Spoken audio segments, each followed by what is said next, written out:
This is the Lone Crater YouTube. We hope this video helps. You start by confirming essentials.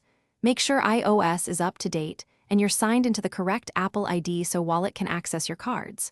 Once done, enable Wallet and Apple Pay in Settings and verify network connectivity via Wi-Fi or cellular because verification requires the internet. Next, restart your iPhone to clear temporary glitches. This often resolves permission and daemon issues. If a restart fails, force close background apps and try again to ensure the wallet service restarts cleanly. You now tackle card-specific problems. Remove the offending card from Wallet, then add it back and complete the bank's verification step, SMS, app, or phone call, because a fresh token often fixes authorization failures. Make sure your device region, date, and time are correct. Incorrect settings block NFC and verification.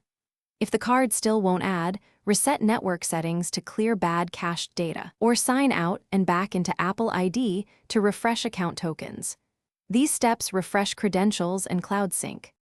You finish by testing Apple Pay with a low-value purchase or in-app payment to confirm transactions go through.